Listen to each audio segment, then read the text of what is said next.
La Asociación Evangelística Luis Palau presenta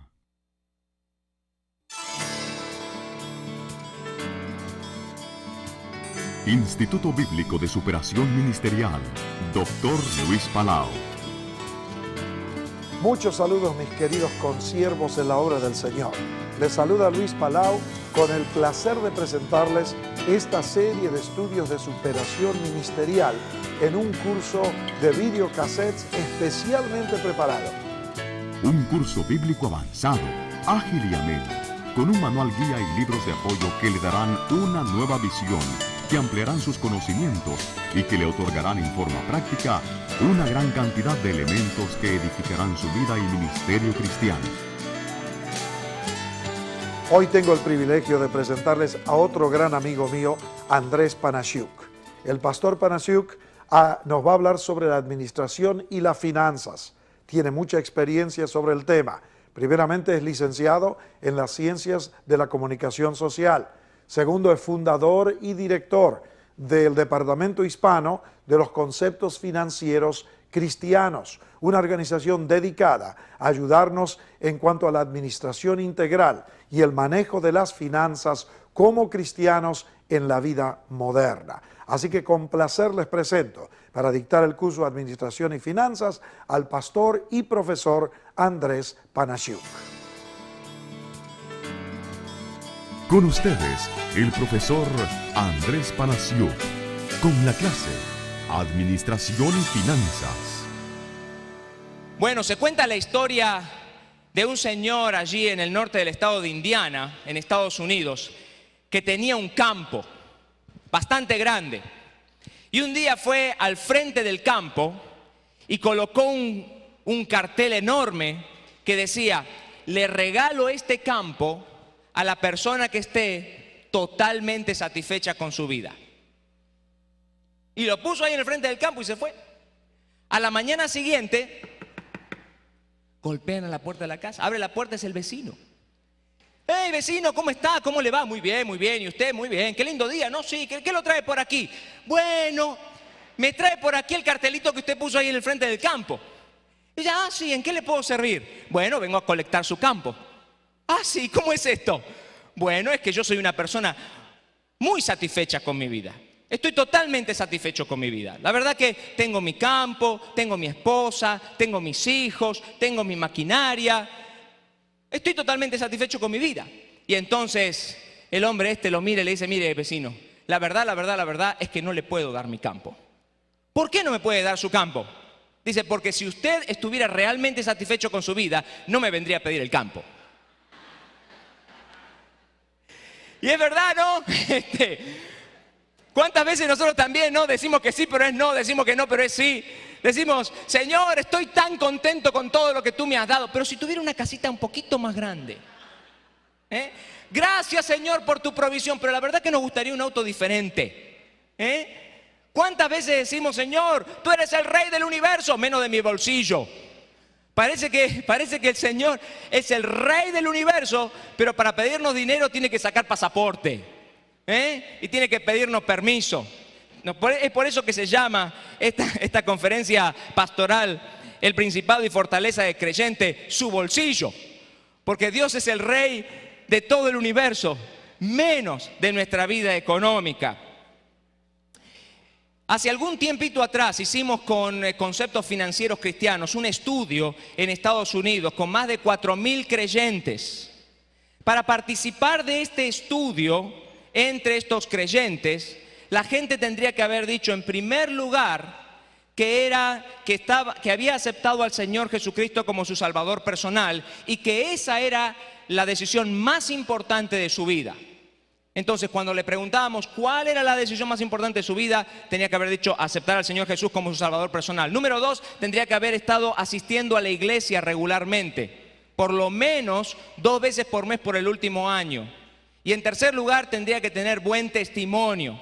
Entonces, estábamos hablando de gente religiosa, gente comprometida, gente con profundos valores morales. No estábamos hablando con el hijo de la vecina, estábamos hablando con gente de iglesia, como la que tiene usted allí en su iglesia. Y esto es lo que encontramos entre estos creyentes. Número uno, el 40% estaba gastando más de lo que ganaban en forma regular. El 40%, casi la mitad de esta gente en forma regular gastaba más de lo que ganaba. El 20% estaba al borde del divorcio. En Estados Unidos, 1 de cada 2 matrimonios se divorcian.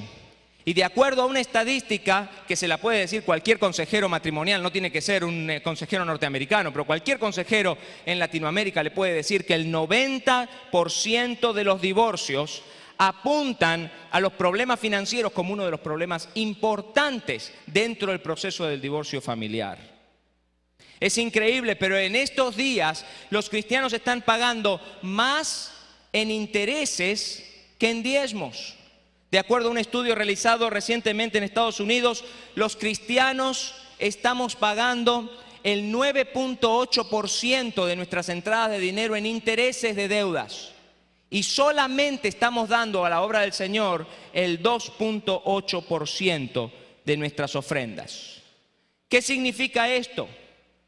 Que cuando nosotros tenemos que mirar a las donaciones que ocurren en la iglesia, el 66%, 2 de cada 3, si usted tiene 100 personas sentadas en su iglesia, 66 personas dan menos del 3% de sus entradas de dinero a la obra del Señor. Es una tremenda carga económica para la iglesia. ¿Qué significa eso? Eso significa que el 33% de la gente, 33 personas, sostienen económicamente el ministerio de los otros 66. El promedio de endeudamiento de una persona de 28 años en ese grupo de estudio era de $66,000, incluyendo la hipoteca de su casa. En los últimos años hemos descubierto que los norteamericanos promedio tienen 11 tarjetas de crédito y deben $19,000 en esas tarjetas de crédito.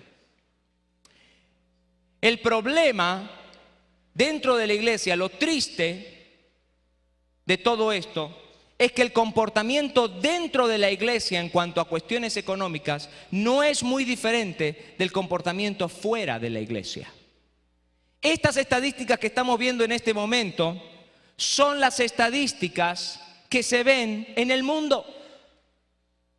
La gente del mundo se está comportando como la gente cristiana y la gente cristiana como la gente del mundo. ¿Sabe cuál es el problema? El problema es que cuando nosotros hablamos de religión en nuestras iglesias, andamos 10 puntos. Los cristianos andamos, genial, decimos en Argentina, bárbaro, muy bien. ¿Por qué? Porque los cristianos vamos a la iglesia más que los no cristianos. Los cristianos leemos la Biblia más que los no cristianos. Los cristianos oramos más que los no cristianos. Incluso los cristianos damos el diezmo más que los no cristianos. Pero cuando hablamos sobre la forma en la que nosotros estamos manejando nuestro dinero, ¿sabe lo que vemos en el pueblo de Cristo? Desastre. Eso es lo que vemos. Un desastre. Y si usted es pastor, usted lo sabe muy bien. Porque me pasó a mí cuando yo era pastor en la ciudad de Chicago. Veía el desastre en nuestra gente, veía los malos negocios que hacían, veía las deudas en las que se metían, veía que nos faltaba dinero en la congregación y sin embargo la iglesia estaba derrochando en intereses y en malos negocios miles y miles de dólares. Entonces, ¿cuál es el problema? El problema es que cuando nosotros estamos hablando, y fíjese que no estoy hablando de diezmos, cuando nosotros estamos hablando de la forma en la que manejamos el dinero, nosotros nos estamos comportando exactamente igual que la gente del mundo. Entonces, ¿qué es lo que nosotros tenemos que enseñar a nuestra congregación? ¿Qué es lo que le debemos enseñar como pastores? 3 cosas le voy a dar en este estudio. Los pastores siempre predicamos en 3, así que por eso le voy a dar 3. Iba a darle 4, pero para no romper, soy muy conservador, yo quiero mantenerme en 3. Vamos a ir al libro de San Lucas capítulo 16. Lucas capítulo 16. ¿Se acuerda de esta historia? ¿Se acuerda de la historia? Lucas capítulo 16. Muy bien. ¿De qué es esta historia? ¿De qué se trata? ¿Cómo la llamamos normalmente? El mayordomo infiel. Ok, no tenemos tiempo de leerla porque el tiempo avanza, pero se las voy a contar. Usted ya la conoce, ¿no? El jefe lo llama al mayordomo, le dice, mira, ya sé que me están metiendo las manos en la lata, así que te juntas tus cosas y te vas. Te me vas, no te quiero ver más por aquí. Y este mayordomo obviamente no era hispano, no sé de qué parte del mundo sería, pero no era latinoamericano o hispanoamericano. ¿Sabe por qué se lo digo? Porque este era un mayordomo medio cuadrado, ¿no? Porque los latinos, si no pintamos, barremos, y si no barremos, cortamos el zacate o cortamos el pasto, ¿no? Y si no hacemos eso, somos plomeros, y si no somos plomeros, hacemos de todo. Nosotros somos mecánicos, y si no aprendemos cualquier otra cosa. Pero este era un mayordomo medio cuadrado, como decimos en mi país. Lo único que sabía hacer era ser mayordomo. Entonces se asustó el hombre. Y dice, ¿qué voy a hacer? Si lo único que sé hacer es ser mayordomo. Entonces llamó a los deudores de su jefe y le dijo, mira, ¿cuánto tú le debes a mi jefe? 100 pesos. Bueno, ya no le debe más 100 pesos, ahora le debe 50. ¿Y tú cuánto le debes? 80. Pues ya no le debes 80, ahora le debes 40. Y le empezó a dar descuentos a los deudores de su jefe y hizo un montón de amigos. Y el desastre económico que le trajo al final de su carrera como mayordomo fue mucho peor que el desastre económico que le traía robándole mes por mes. Entonces, ¿cuál es el principio que nos enseña Jesús en esta parábola? Lucas 16:10, primer principio, el Señor Jesucristo lo dice. Dice así Lucas 16:10, el que es fiel en lo muy poco, también en lo más es fiel. Y el que en lo muy poco es injusto, también en lo más es injusto. Primer principio, entonces, el que es fiel en lo muy poco, ¿qué? También en lo más es fiel. Y el que es fiel infiel en lo poco, también en lo más es infiel. Y la forma en la que manejamos nuestro dinero es una de esas áreas en lo poco. Es una de esas áreas en lo poco. ¿Por qué? Porque ¿quién sabe cómo usted maneja su dinero? ¿Quién sabe? Yo viajo por Latinoamérica y por Estados Unidos y muchas veces me doy cuenta que ni la esposa sabe cómo el esposo está manejando la vida económica familiar. Y si la esposa no sabe cómo el esposo está manejando la vida económica, mucho menos los diáconos de la iglesia y mucho menos el pastor. Entonces la forma en la que yo estoy manejando mi dinero es un área oculta de mi vida. ¿Se da cuenta? Es un área escondida a la que yo no le doy cuentas a nadie por la forma en la que estoy manejando mi dinero. Entonces, como no le doy cuentas a nadie, esa área escondida de mi vida demuestra mis principios y mis valores personales. ¿Por qué? Porque está oculta, porque está escondida. El hermano Larry Burkett, fundador de Conceptos Financieros Cristianos, siempre dice, la forma en la que manejamos nuestro dinero es una expresión externa de una condición espiritual interna. Se la voy a repetir de nuevo porque está media complicada. La forma en la que manejamos nuestro dinero es una expresión externa de una condición espiritual interna. Me dice qué es lo que está ocurriendo en mi vida. Es como esas películas, no sé si usted vio esas películas en las que de pronto la suegra llama a la señora, ¿no? La señora levanta el teléfono, es la suegra en el teléfono y dice, ¡ay, qué día te vine a visitar! ¡Ahí estoy en media hora! Y la mujer mira a la casa y dice, ¡ah! Está hecho un desastre, ¡desastre! Entonces, ¿qué hace la mujer? Entra a juntar la basura, ¿no? Va por aquí al comedor, junta toda la basura y no sabe dónde ponerla. ¿Dónde la pone? ¿Dónde la pone? Dos lugares, el closet o la alfombra, abajo de la alfombra.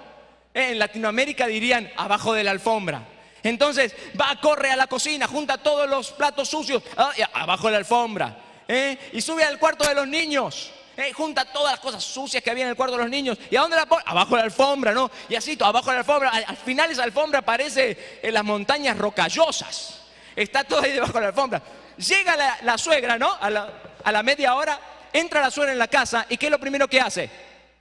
se tropieza con la alfombra, ¿no? Y toda la basura sale afuera. ¿Sabe qué? Eso tiene mucho que ver con nuestra propia vida también. Así es como nosotros nos pasa lo mismo a nosotros. Usted y yo sabemos que tenemos basura en nuestra vida, que hay cosas que debemos limpiar. Pero porque no tenemos el valor, o porque no tenemos las ganas, o porque no sabemos cómo, ¿qué hacemos con esa basura? Abajo de la alfombra, ¿no? Y nos peleamos con nuestra esposa y tenemos problemas, y tenemos cosas que solucionar y dolores internos que hay que arreglar. Hay basura, hay comportamiento sucio en nuestra vida. ¿Y qué hacemos con ese comportamiento sucio? Abajo de la alfombra. Los latinos somos así, ¿no? Abajo de la alfombra. Hasta que el día menos pensado, llega el pastor a casa. ¿Y qué pasa? Se tropieza con la alfombra, ¿no? ¿Le pasó a usted, como pastor, eso de andar tropezándose y sacando basura arriba cuando no le tocaba? Cuando ni sabía que existía.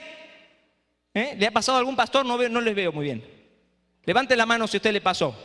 Eso de andar descubriendo basura en la vida le pasó, ¿no? Entonces, ahí es cuando usted escucha cosas como esta. No se meta en mi vida. Esto no tiene nada que ver con la iglesia. Usted no tiene nada que hacer aquí en mi casa, sálgase. Estos son negocios, la Biblia va para la iglesia. Y se le enojan a uno. Pero ¿sabes qué? Tú eres quien tú eres debajo de la alfombra. Porque es fácil venirte vestido a este lugar, camisa, corbata, traje, levantar las manos, cantar, santo, santo, santo. ¡Oh! Es fácil eso cuando andamos en un grupo así de grande, cuando vamos a la iglesia y llegamos y temblamos en la presencia del Señor. Es fácil cuando estamos en un grupo. Pero ¿sabes quién eres tú realmente? Tú eres quien tú eres debajo de la alfombra cuando nadie te ve. Pero el Señor te ve. Y el problema que tenemos en estos días, hermanos, que tenemos mucha suciedad debajo de la alfombra. Y el área financiera es una de esas áreas. ¿Se da cuenta? Porque ¿quién sabe cómo está usted gastando su dinero? Pero la forma en la que usted gasta su dinero, ahí demuestra usted dónde están sus prioridades. Usted puede decir, busca primeramente el reino de Dios, todo lo que tú quieras. Usted quiere, si quiere puede gritar eso 24 horas seguidas. Pero muéstreme su billetera, muéstreme su libreta de cheques y ahí vamos a ver si el reino de Dios es primero o no. Claro, es como me decía un hermano aquí en el estado de Texas. Me decía, entonces, hermano, para nosotros lo que tenemos que hacer para saber si un creyente es verdaderamente creyente es mirarle la libreta de cheques. Yo digo, amén. Eso es justamente lo que Dios va a hacer cuando nosotros lleguemos al cielo. Y me miró medio raro. Vamos juntos a Mateo 25. Ponga el dedo ahí en Lucas 16, vamos juntos a Mateo 25. Mateo 25, comenzando con el verso 31. Recuerda este pasaje, ya vamos a volver a Lucas 16. Fíjese qué interesante, Este es el famoso pasaje de los cabritos y las ovejas. Fíjese una cosa interesante en este pasaje. Toda esta gente se está creyendo que va a ir al cielo. Todos son buenos, todos son gente buena. Acá no hay nadie malo, Nada, por lo menos ninguno de estos que usted dice, uy, qué malo. Acá no hay ningún Hitler, aquí no hay ningún Mussolini, aquí no hay ningún Francisco Franco para los españoles, Fidel Castro para los cubanos, ¿quién para los mexicanos? Salinas de Gortari para los mexicanos. Bueno, usted lo dijo, no lo dije yo. Usted elija el santo que a usted le gusta. Lo importante es que en este pasaje de Mateo 25, 31, no hay ninguno malo. Todos se creen que van a entrar al cielo. Todos. ¿Y cuál es la pregunta que hace Dios para saber si los va a dejar entrar al cielo o no? Es una pregunta financiera. Es una pregunta económica. ¿La tiene ahí? ¿Lo ve? es, cuando yo tuve hambre, la pregunta que está ahí debajo del pasaje, ¿no?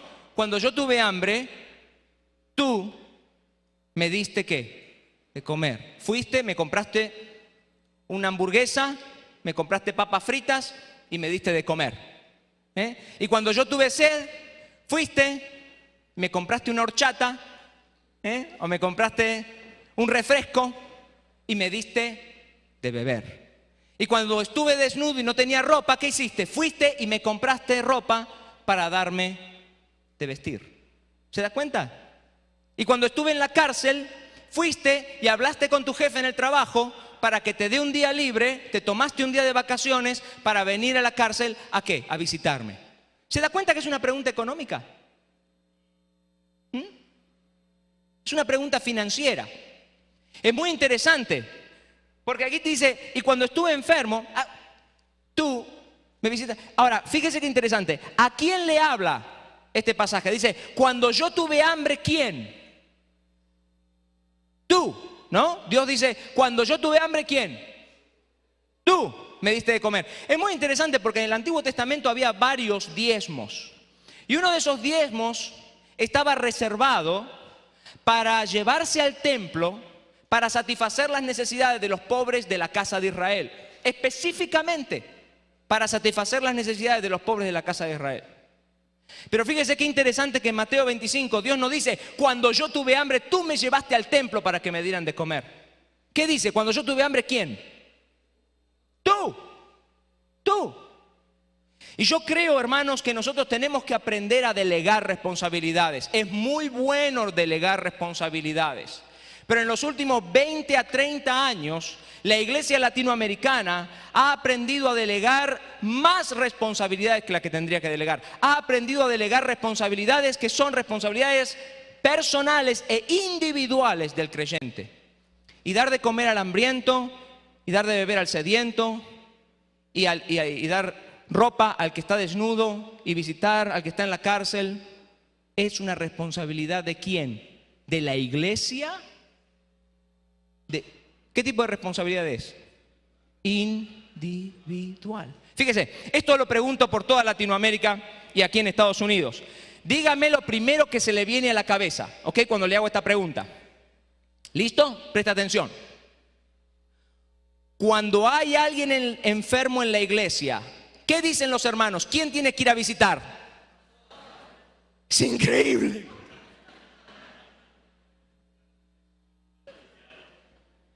¿Quién nos enseñó eso? ¿Quién nos enseñó eso? Tráiganmelo que lo ahorco. Si vive aquí en la ciudad me lo dejan de enseñar, me lo dejan saber. ¿Quién nos enseñó que cuando hay alguien enfermo en la iglesia tiene que ser el pastor el que tiene que ir a visitarlo? ¿Qué dice este pasaje? Cuando yo estuve enfermo, ¿quién? ¿Tú me enviaste al pastor? No. Cuando yo estuve enfermo, ¿quién? Tú me visitaste. Tú me visitaste. No es el pastor dentro de su tarea pastoral, por supuesto que va a visitar a sus ovejitas y todo lo que usted quiera. Está perfectamente bien. Pero la enseñanza es que tú individualmente. Ahora, esto no significa que nosotros tenemos que visitar a todos los prisioneros de nuestra ciudad o alimentar a todos los hambrientos de la ciudad. No significa eso.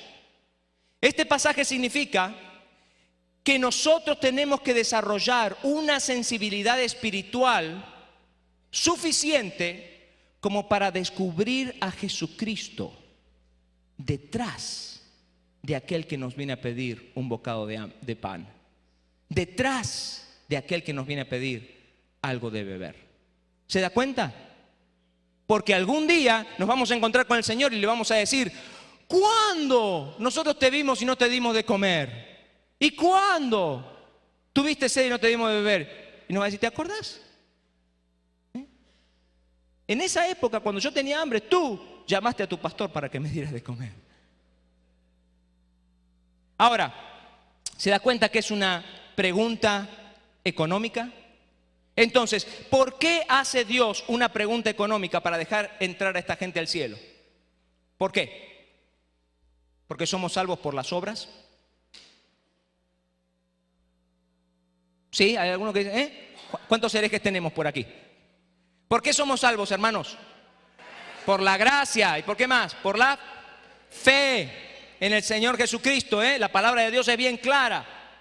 Todavía la palabra de Dios dice, no hay otro nombre dado a los hombres en quien podamos ser salvos. Jesucristo todavía dice, yo soy el camino, la verdad y la vida. Nadie viene al Padre si no es por mí, dice el Señor Jesús. Entonces somos salvos por la fe. Martín Lutero siempre decía, sola fide, sola gratia. Solo por la fe, solo por la gracia de Dios y a través del Señor Jesucristo. Pero si somos salvos por la fe y por la gracia de Dios a través del Señor Jesucristo, la pregunta todavía continúa. ¿Por qué Dios hace una pregunta económica para dejar entrar a esta gente al cielo? En este pasaje no dice, aceptaste al Señor Jesús como tu Salvador personal. ¿Se dio cuenta de eso? ¿Por qué? ¿Por qué? Porque la forma en la que manejamos nuestro dinero es una expresión externa de una condición espiritual interna. ¿Se da cuenta? Entonces nosotros tenemos que hablar de cuestiones económicas en nuestra iglesia porque es un importante indicador espiritual. La forma en la que yo manejo mi dinero es un importante indicador espiritual. Fíjese que no estoy diciendo si doy mi diezmo o no doy mi diezmo. Yo conozco excelentes diezmadores que son desastres de administradores para el Señor. Y están en pecado. ¿Por qué? Porque la enseñanza de Dios no se limita solo al diezmo. Se limita a toda la forma en la que yo manejo mi dinero. Yo puedo ser un excelente diezmador y todavía en mi vida real, en mi vida diaria, ser un mal administrador. Y eso indica qué está pasando aquí adentro.